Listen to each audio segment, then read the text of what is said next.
This is second part of the federal board MCQs past papers और इसमें हम 2018 final exams के MCQs को डिस्कस करेंगे सेकेंड ईयर केमिस्ट्री के लिए, और साथ साथ हम कुछ टिप्स एंड ट्रिक्स भी देखेंगे कि किस तरीके से हम जो है वो इजीली इनको सॉल्व कर सकते हैं, या क्वेश्चन में हमें क्या ऐसी हिंट मिल रही होती है जिससे हम आंसर को सिलेक्ट कर सकते हैं।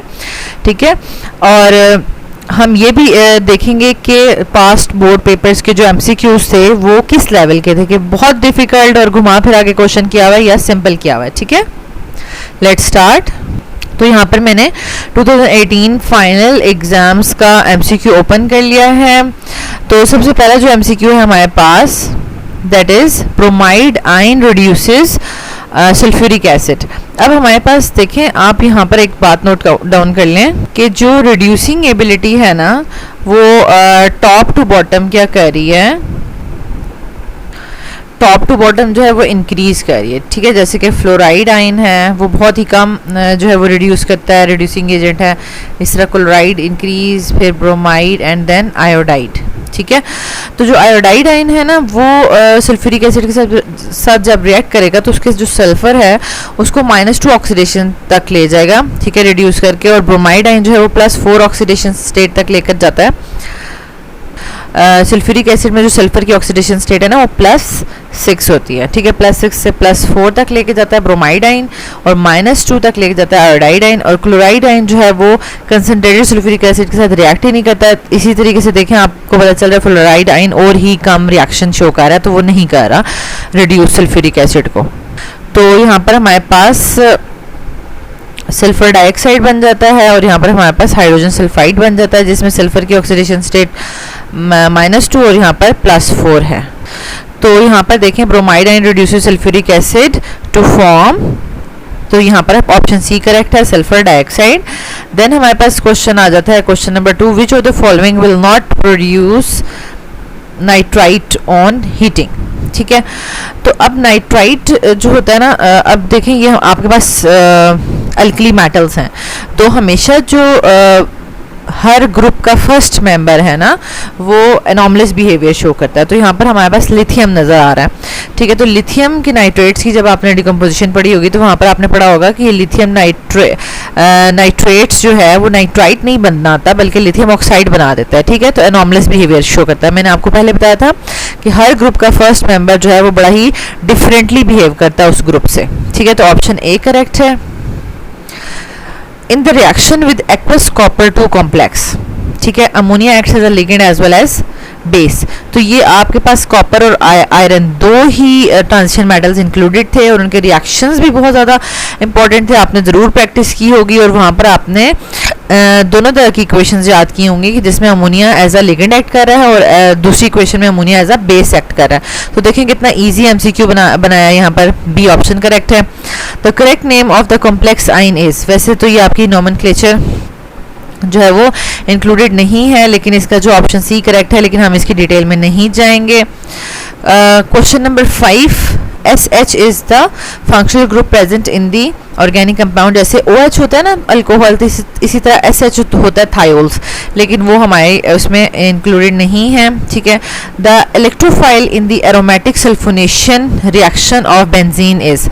तो ये देखें, आपने सल्फोनेशन, नाइट्रेशन, अल्काइलेशन, एसाइलेशन सब किया है ना, उसमें आपने मैकेनिज्म भी कितनी अच्छे से जो है वो प्रिपेयर किया है। तो देखें, इसमें सल्फोनेशन का जो इलेक्ट्रोफाइल था वो SO3 है। ये आपकी एक्सरसाइज का भी आई थिंक सो ये है, और ये बहुत से पास्ट पेपर्स में रिपीट भी हुआ है ये क्वेश्चन, क्योंकि स्टूडेंट्स को याद ही नहीं रहती कि इसका सल्फोनेशन का इलेक्ट्रोफाइल कौन है। ठीक है, तो ये SO3 है। द मैटर डायरेक्टिंग, क्योंकि इलेक्ट्रोफाइल वो यही समझ रहे होते हैं कि जो इलेक्ट्रॉन लविंग होगा जिसके ऊपर पॉजिटिव साइन होगा। ठीक है, तो ऐसा कुछ नहीं है, मतलब यहाँ पे ये न्यूट्रल है और ये इलेक्ट्रोफाइल बिहेव करता है क्योंकि इसका जो एक पाई बॉन्ड जो है वो इस तरीके से ब्रेक करता है, और अब ये जो है वो यहाँ से जो है वो अटैक कर सकता है और इलेक्ट्रोफाइल बिहेव कर सकता है। ठीक है, इलेक्ट्रॉन्स यानी पाई इलेक्ट्रॉन्स जो हैं वो एस पॉजिटिव पे अटैक करेंगे।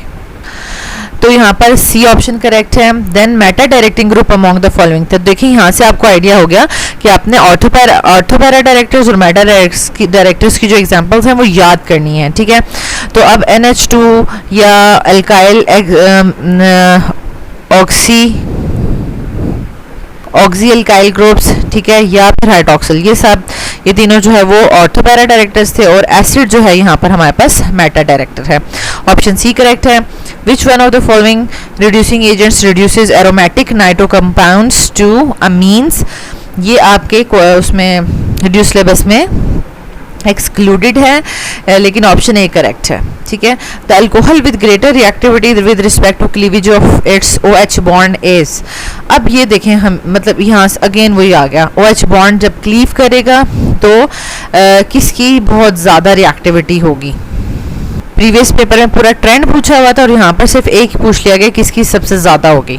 अगेन यहाँ पर नोट करेंगे OH बॉन्ड जब क्लीव करेगा तो एल्कोक्साइड आइन बनेगा और एल्कोक्साइड आइन के साथ जितने कम अल्काइल ग्रुप्स लगे होंगे उतना ही वो ज़्यादा रिएक्टिविटी शो करेगा, ठीक है। तो यहाँ पर हमारे पास जो है वो CH3OH के पास जो है वो कम अल्काइल ग्रुप्स हैं, एक ही है, ठीक है, तो वो सबसे ज़्यादा रिएक्टिविटी शो करेगा। 9 का ए पार्ट जो है वो करेक्ट आंसर है। Ethers can be prepared by the reaction of alkyl halides, ether की रिएक्शंस आपने विलियमसन सिंथेसिस भी की हुई है, ठीक है। फिर आपने डिहाइड्रेशन ऑफ अल्कोहल से भी की हुई है और फिर ये देखें आपने ऑक्सीडाइजिंग एजेंट यानी सिल्वर डाई ऑक्साइड से भी की हुई है। तो ये आपने प्रैक्टिस किया होगा तो आपको ऑप्शन सी आता है, ठीक है, ये इजी सा ऑब्जेक्टिव है। The reagent which is used to distinguish between aldehyde and alcohols is, वैसे ये थोड़ा सा कॉन्सेप्चुअल बना दिया है, ठीक है, लेकिन यहाँ पर इसका ऑप्शन जो है वो 2,4 डाइनाइट्रोफिनाइल हाइड्रोजीन है। अल्कोहल्स इसके साथ रिएक्ट नहीं करते और एल्डिहाइड जो है वो रिएक्शन शो कर देते हैं, ठीक है, बट आपकी बुक में कोई इस तरह का क्लू गिवन नहीं है, तो ये वाला जो है ऑब्जेक्टिव थोड़ा सा ट्रिकी है, ठीक है। अच्छा, देन आ जाते हैं which one of the following will not give iodoform test on reaction with iodine and base, अब कौन जो है वो आयोडोफॉर्म टेस्ट नहीं प्रिपेयर देगा, ठीक है। देखें एसिटल्डिहाइड तो हमेशा देता है, एसीटोन भी आपके पास मिथाइल कीटोन है, ठीक है, यानी एसीटोन में दोनों साइड पे मिथाइल ग्रुप्स लगे हैं तो ऐसा कीटोन जो है वो टेस्ट देता है। 1 प्रोपानोल, ठीक है, और 2 प्रोपानोल। अब इनमें देख लेते हैं 1 प्रोपानोल और 2 प्रोपानोल का स्ट्रक्चर ड्रॉ कर लेते हैं। देखिए ये जो 1 प्रोपानोल है ना, ये प्राइमरी अल्कोहल्स हैं, तो प्राइमरी अल्कोहल्स में तो सिंपल सिर्फ एथानोल ही देता है और कोई प्राइमरी अल्कोहल नहीं देता आयोडोफॉर्म टेस्ट, ठीक है। और अगर हम सेकेंडरी अल्कोहल में देखें तो सेकेंडरी अल्कोहल में मिथाइल कंटेनिंग यानी एटलीस्ट 1 मिथाइल ग्रुप होना चाहिए, तो ये देखें हमारे पास 1 मिथाइल ग्रुप है, तो ये भी हमारे पास आयोडोफॉर्म टेस्ट परफॉर्म करेगा। तो यहाँ पर हमारे पास ऑप्शन सी करेक्ट है कि 1 propanol will not give iodoform test. अब क्वेश्चन नंबर 13 है reduction of carboxylic acids with lithium aluminium hydride results in the formation of, ये भी बिल्कुल सिंपल सा है, आप कार्बोक्सिलिक एसिड की रिडक्शन करेंगे। तो ये देखिए हमने रिडक्शन देखी थी कि इसमें से ऑक्सीजन को रिमूव करेंगे और क्या करेंगे, हाइड्रोजन्स ऐड करेंगे इसकी जगह, ठीक है। तो यहाँ पर हमारे पास 2 हाइड्रोजन्स ऐड हो जाएंगे और ये देखिए हमारे पास प्राइमरी अल्कोहल में कन्वर्ट हो गया, ठीक है। तो ये जो ऑक्सीजन है ये फर्दर हाइड्रोजन के साथ मिलकर वाटर बना देगा। तो यहाँ पर हमारे पास ऑप्शन ए करेक्ट है। Which one of the following is not a disaccharide, तो ये देखें अब आपने कार्बोहाइड्रेट वाले में जो टॉपिक है उसमें 2 टेबल्स थे, स्मॉल टेबल वो इंक्लूडेड है और लार्ज वाला टेबल बिगर टेबल वो इंक्लूडेड नहीं था। तो स्मॉल वाले की एग्जांपल्स आपने याद करनी है, मोनोसेक्राइड, डाइसेक्राइड और पॉलीसेक्राइड, ठीक है। तो अब which is not a disaccharide, कौन डाइसेक्राइड नहीं है, तो यहाँ पर हमारे पास ग्लैक्टोज जो है वो डाइसेक्राइड नहीं है। अगेन ये देखिए नॉलेज का क्वेश्चन है, बच्चे ने टेबल याद किया हुआ तो जल्दी जल्दी से टिक लगा देगा। और सुक्रोज, माल्टोज, लैक्टोज ये हमारे पास डाइसेक्राइड्स हैं, ठीक है, ऑप्शन सी करेक्ट है। अब nail polish remover is composed of, तो ये आपका बी ऑप्शन करेक्ट है, लेकिन नेल पॉलिश वाला आपके उसमें इंक्लूडेड नहीं है। Industrial smoke contains smoke with, ठीक है, तो यहाँ पर हमारे पास ऑप्शन बी करेक्ट है, ठीक है, सल्फर डाइऑक्साइड इसमें होती है। अगेन आपने ये इंडस्ट्रियल स्मोक और ऑक्सीडाइजिंग एंड रिड्यूसिंग स्मोक्स का तो याद किया होगा, ठीक है, तो उसमें आपने इसको सल्फर डाइऑक्साइड, इंडस्ट्रियल स्मोक में सल्फर डाइऑक्साइड होती है, ठीक है, स्मोक के साथ। लास्ट वन है कि the technique which is used to determine the position of the carbon atom, ठीक है, in a compound, organic compound. तो देखिए अब जो NMR है ना, तो वो अगर कार्बन NMR है तो पोजीशन ऑफ कार्बन आपको बताएगी, हाइड्रोजन NMR है तो पोजीशन ऑफ हाइड्रोजन बताएगी, इसी तरह नाइट्रोजन NMR, फास्फोरस NMR, तो पोजीशन ऑफ कार्बन जो है वो आपको NMR स्पेक्ट्रोस्कोपी बताएगी। तो ऑप्शन सी करेक्ट है। तो स्टूडेंट्स यहाँ तक हमने 2018 फाइनल एग्जाम्स का मॉर्निंग वाला ऑब्जेक्टिव सॉल्व कर लिया है। अबाउट हमारे पास 8 to 9 मिनट्स लगे हैं और ओनली वन ऑब्जेक्टिव हमें ऐसा लगा था 2,4 डाइनाइट्रोफिनाइल हाइड्रोजीन वाला कि वो थोड़ा सा हटके हमारी बुक से दिया हुआ है। मींस का हटके इन अ सेंस के उसकी डिटेल इतनी ज़्यादा गिवन नहीं थी, लेकिन वो ऑब्जेक्टिव बना हुआ है। लेकिन अब आप ये भी नोट डाउन करेंगे, अभी इस ईयर में भी अगेन बुक जो है वो अक्टूबर 2020 में रिवाइज होकर आई है, बहुत सी चीज़ें एक्सक्लूड कर दी गई हैं। तो इसका मतलब है कि पास पेपर्स में ऐसे क्वेश्चंस हो सकते हैं ट्रिकी टाइप्स जो कि आपकी अभी की बुक में नहीं है, ठीक है, न्यू सिलेबस में नहीं है, तो आपने परेशान नहीं होना, ठीक है। तो अब हमने इसका इवनिंग वाला पेपर सॉल्व कर लेते हैं। तो स्टूडेंट्स ये आपके पास इनर्ट पेयर इफेक्ट वाला जो ग्रुप 4 में टॉपिक है, ये बड़ा इंपॉर्टेंट है, उसमें से मस्ट देखें, ये ऑब्जेक्टिव बनाया हुआ है इन्होंने, which one is not the correct order of stability of oxidation states of group 4A elements, ठीक है। तो ये चीज़ आपने पढ़ी हुई कि टॉप टू बॉटम जाते हुए +2 ऑक्सीडेशन स्टेट की स्टेबिलिटी इंक्रीज करती है, ठीक है। तो देखिए यहाँ पर ही आपको एक क्लू मिल जाता है कि भाई लेड तो बिल्कुल डाउन पे प्रेजेंट है, बिल्कुल बॉटम पे प्रेजेंट है, तो उसमें तो +2 को ज़्यादा स्टेबल होना चाहिए था, +4 को तो नहीं होना चाहिए, तो ये करेक्ट ऑर्डर नहीं है। बाकी सारे आप चेक करेंगे तो आपको करेक्ट ही लगेंगे, ठीक है। तो ये डी वाला ऑप्शन जो है वो करेक्ट नहीं है। The only alkaline earth metal which reacts with alkalis, तो जो अल्कली के साथ रिएक्ट करती है, अगेन मैंने आपको कहा था यहाँ पे एक ट्रिक यूज़ कर लें कि हमेशा जो है ना हर ग्रुप का फर्स्ट मेंबर जो है ना वो बड़ा ही अजीब बिहेव करता है, नॉर्मलेस बिहेवियर शो करता है। तो अब ये सेकंड ग्रुप में पहला मेंबर कौन है, ब्रिलियम, तो वही जो है अजीब बिहेव कर रहा है, अजीब बिहेव कर रहा है इन द सेंस कि वो अल्कली के साथ रिएक्ट कर रहा होगा और बाकी सारे नहीं कर रहे होंगे। तो ब्रिलियम जो है वो इसका ऑप्शन है, बी ऑप्शन ए करेक्ट है, ठीक है। तो the coordination number of the zinc, अब देखिए मैंने आपसे कोऑर्डिनेशन नंबर का कहा था कि यहाँ पे कुछ बच्चे जो है वो 3 लिख देंगे, ठीक है, कहेंगे कि भाई जिंक के साथ 3 जो है ना वो लिगेंड अटैच है तो इसका कोऑर्डिनेशन नंबर 3 है, लेकिन ऐसा नहीं है, क्योंकि ये जो आपके पास इथाइलिन डायमीन है ये मोनोडेंटेट लिगेंड नहीं है, ये बाइडेंटेट लिगेंड है। यहाँ पर आप देख लें इथाइलिन डायमीन में ये भी एक पेयर है, ठीक है, पेयर ऑफ इलेक्ट्रॉन है एक, ये भी, ठीक है। तो अब आपके पास अगर एक इथाइलिन डायमीन है तो कितने पेयर्स होंगे, 2, और अगर यही इथाइलिन डायमीन 3 हैं तो आपके पास कितने पेयर्स होंगे, 6 इलेक्ट्रॉन पेयर्स होंगे, ठीक है। तो इसका मतलब है जितने इलेक्ट्रॉन्स पेयर होते हैं उतना ही कोऑर्डिनेशन नंबर होता है। तो ये इसको आपने ज़रूर कॉन्सेप्ट क्लियर कर लेना, 6 आंसर है इसका, ठीक है। जिंक का कोऑर्डिनेशन नंबर 6 है। Which one of the following can be use to distinguish between iron +2 and iron +3, तो ये देखें आपके पास आयरन +2 और आयरन +3 का टेस्ट आपकी बुक में गिवन है। देखें कॉपर और आयरन बस 2 ही इंक्लूडेड है ट्रांजिशन मेटल्स, तो वो आपने याद भी किया होगा, कार्बोनेट्स हैं और थायोसाइनेट्स हैं। तो यहाँ पे आपको कार्बोनेट तो नज़र आ नहीं रहा, थायोसाइनेट नज़र आ रहा है SCN, ठीक है। तो ये ऑप्शन डी करेक्ट है। तो कितना इजी और सिंपल ऑब्जेक्टिव्स दिए हुए। The reagents used to detect the phosphorus present in an organic compound, तो अगेन मैं आपको बताऊं कि ये जो फॉस्फोरस वाला है ना डिटेक्शन, ये आपकी न्यू बुक में से निकाल दिया गया। वैसे इसका ऑप्शन बी करेक्ट है, अमोनियम मॉलिब्डेट, ठीक है। तो geometrical isomerism is shown by, geometrical isomerism होता है सिस ट्रांस, ठीक है। तो अब आपने लैक्टिक एसिड और टाटारिक एसिड जो है वो किस पे पढ़ा था, ऑप्टिकल आइसोमेरिज्म में पढ़ा था, ठीक हो गया। और अब रह गए 1 ब्यूटीन और 2 ब्यूटीन, तो 1 ब्यूटीन तो शो करेगा ही नहीं। अब यहाँ पर देखें ये मैंने 1 ब्यूटीन बनाया, 1 ब्यूटीन में देखें ये जो कार्बन है ना, कार्बन नंबर 1, उसके दोनों साइड पे सेम ग्रुप्स अटैच है, तो एटलीस्ट 2 डिफरेंट ग्रुप्स होने चाहिए, ठीक है। तो ये सिस और ट्रांस दोनों कंडीशंस बना रहा है, तो इसलिए ये ज्योमेट्रिकल आइसोमेरिज्म शो नहीं करेगा। लेकिन ये देखें सेम ग्रुप सेम साइड पे है तो सिस बन जाएगा, और अगर ऑपोजिट साइड पे चले जाएंगे तो ट्रांस बन जाएगा। तो यहाँ पर हमारे पास ऑप्शन डी करेक्ट है, डी 2 ब्यूटीन, ठीक है। फिर है हमारे पास question number 7, 2,3 dimethyl 2 butene on reaction with ozone gives. तो ये मैंने आपको बिल्कुल डायरेक्ट आंसर लिखने का तरीका बताया था कि अगर आपके पास एल्कीन हो और आपने ओजोनोलाइसिस करनी हो तो आप बगैर वो मैकेनिज्म परफॉर्म करे आप बता सकते हैं कि प्रोडक्ट क्या बनेगी। सबसे पहले तो आप ब्यूटीन लिख लें, 2,3 डाइमिथाइल 2 ब्यूटीन। ठीक है, अब देखें 2,3 डाइमिथाइल और 2 पे ब्यूटीन लगा हुआ है। ठीक है, 2 पे डबल बॉन्ड लगा हुआ है, तो ये आपके पास हो जाता है स्ट्रक्चर। ठीक है, और अब बाकी आप वैलेंसीज पूरी कर लें इस तरीके से।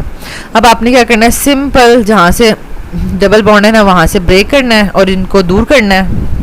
ठीक है, यहाँ से हमने इनको यहाँ से दूर कर लिया है। अब यहाँ पर भी कार्बन का भी जो है वो ब्रेक हो गया डबल बॉन्ड, और इस कार्बन का भी डबल बॉन्ड ब्रेक हो गया। ठीक है, और दोनों की जगह जो है वो क्या लग जाना है, ओजोनोलाइसिस के बाद ऑक्सीजन लग जाना है। तो देखें क्या प्रोडक्ट बन गई, एसीटोन बन गया ना।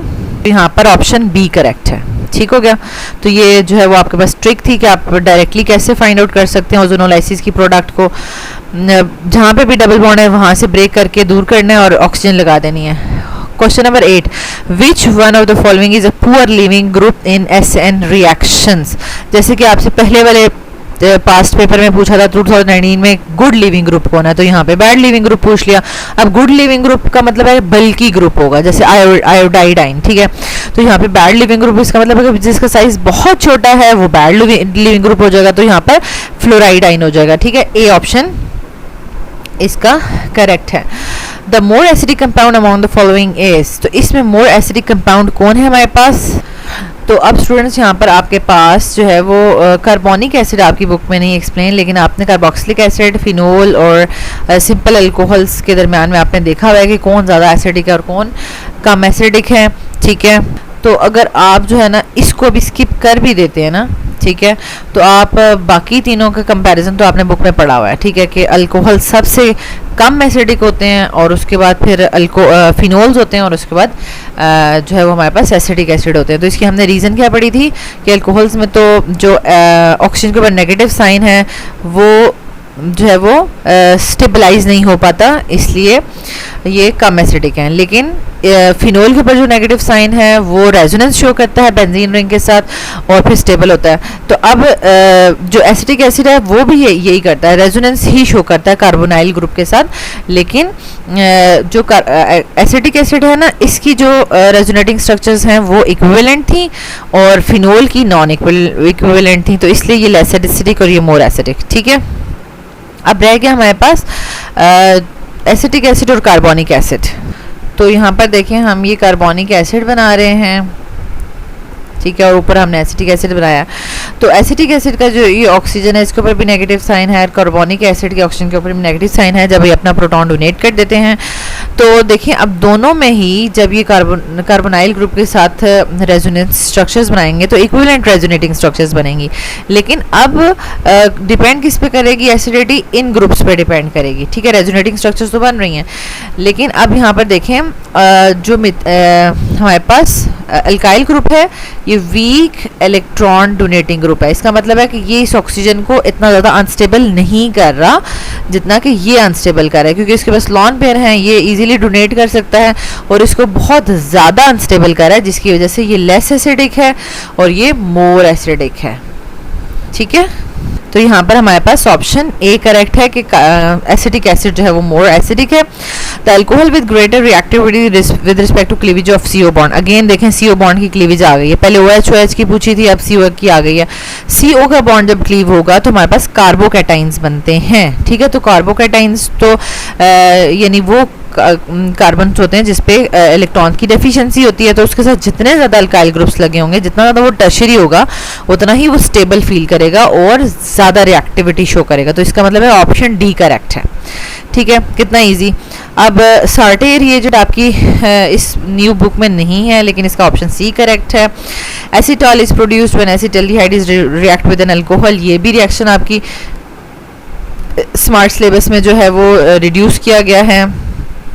Acetamide can be prepared by heating ammonium acetate. तो ये एक ऐसा एसिड का डेरिवेटिव है जो डायरेक्टली प्रिपेयर नहीं होता। पहले अमोनियम एसीटेट बनता है और उसके बाद उसको हीट करके वाटर रिमूव किया जाता है, जिसके बाद एसिटामाइड बनता है। तो ऑप्शन बी करेक्ट है, ठीक है। और विच one of the following is not present in RNA। तो ये तो आपको जो बायो के स्टूडेंट्स हैं मेडिकल के, उन्होंने वैसे भी याद किया होगा कि यूरेसिल और थायमीन का आपस में डिफरेंस होता है। तो जो RNA है वो थायमीन में RNA में थायमीन प्रेजेंट नहीं होता, उसकी जगह यूरेसिल प्रेजेंट होता है, ठीक है। तो ये आपने याद करना होगा।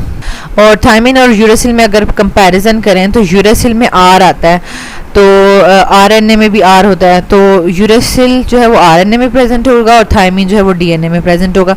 इस तरह से आप छोटी छोटी हिंट्स रख सकते हैं। Then question number 15, which dye is used in the boot polish. Again ये वाला आपके उसमें इंक्लूडेड नहीं है, बिस्मार्क ब्राउन इसका ऑप्शन है। और question number 16, peroxyacetyl is secondary pollutant which affects. ये डायरेक्टली आपका जो एनवायरमेंटल का टॉपिक है ना, उसमें डायरेक्टली सीधा सीधा सामने सामने लिखा हुआ है और टेबल पे भी लिखा हुआ है कि ये आईज को इरिटेट करता है, ठीक है, आई इरिटेंट है। तो कोई घुमा फिरा के क्वेश्चन नहीं किया हुआ। और फिर आपके पास the IR spectrum of an organic compound a strong peak at 720 is due to carbonyl compound. तो ये हमने प्रोपानोन का स्ट्रक्चर की एग्जांपल याद की हुई है, तो उसमें हमें पता है कि 720 पे कार्बोनाइल की बॉन्ड की पीक आती है। तो इसका मतलब है कि देखें कितना ईजी सा हमारे पास ये ऑब्जेक्टिव आया है।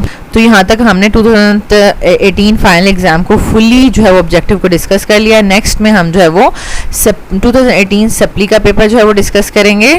Thank you so much students for watching this video.